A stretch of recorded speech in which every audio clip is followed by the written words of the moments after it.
Hey guys, welcome back to the channel. On today's episode, I'm going to be answering one of probably my second most asked question, which is what underbody protection do I use? So I'm just going to give you guys a really quick look at the bash plate that I've got, give you a bit of insight about it, and yeah, we'll have a look at that now.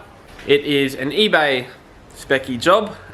It was just a cheap one. I just needed something better than the stock bash plate. Didn't really want to spend a lot of money. Ugh.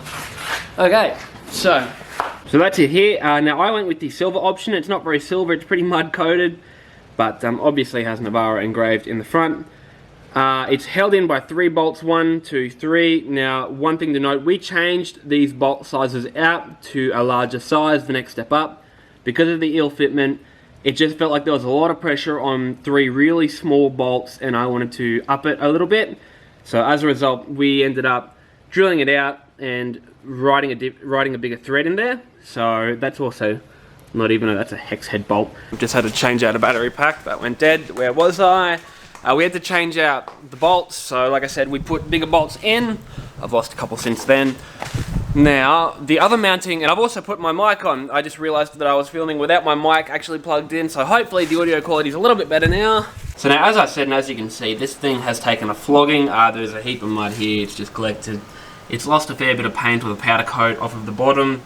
That's okay. I don't really care at all. That's exactly what it is here to do. There is one mounting, where is my finger? There.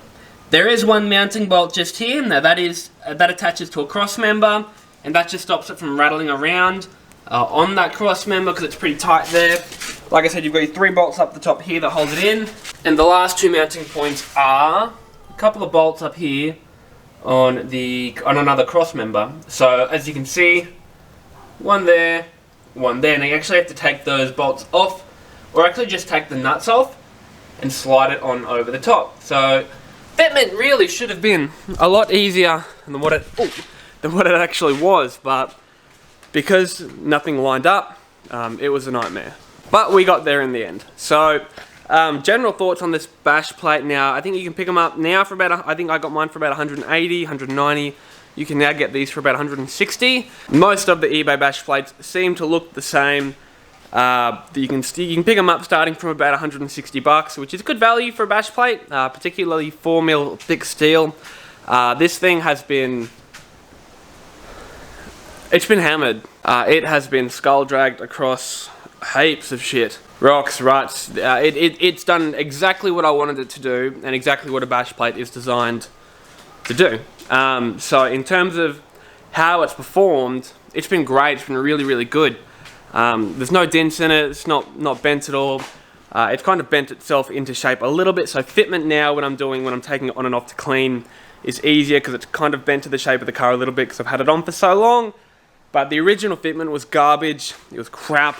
It was a nightmare, and just a flat-out nightmare. But like I said, it's been flogged, bumped, knocked, sat on. It stood the test of time. So if you're looking for a bash plate, consider this, but consider other alternatives that might fit better, that people put a little more time and effort into making them.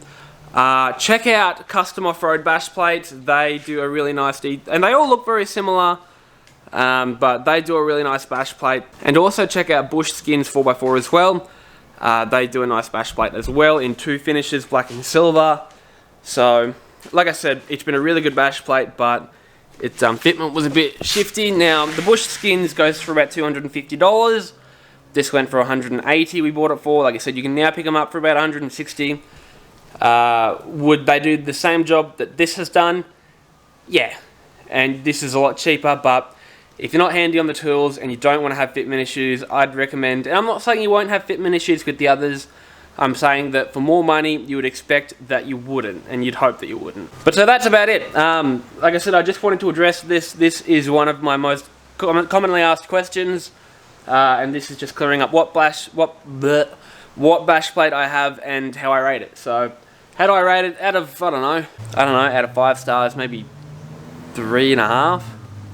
Like this, and yeah, like I said, you've really got to take some time and effort to flog the shit out of it to get it to actually fit, and you lose a heap of brownie points there. I'm sorry, because it should just bolt up. So you could pay like an additional $70 and have one that goes straight on without a drama. Anyway, so I would say like 3.5 out of 5.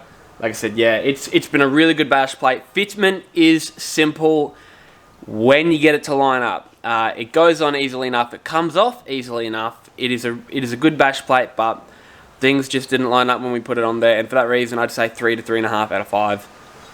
But like I said, what's kept it up there is the fact that it's done a really, really good job of doing what I wanted it to do, which is protect the underbody of the car. Like I said, I've hit everything from skippies, I've been dragged across ruts, rocks, and a heap of god-awful things, and it's done really well. And it's also got another point in there because it is so cheap. So that earns brownie points, but like I said, we've lost brownie points because fitment was garbage. Anyway, so I'm going to leave a link in the description to this bash plate. I'm also going to leave a link in the description to Bush Skins and Custom Off-Road as well. Have a look at their bash plates, see what you think, weigh up what you can afford, what you're prepared to do.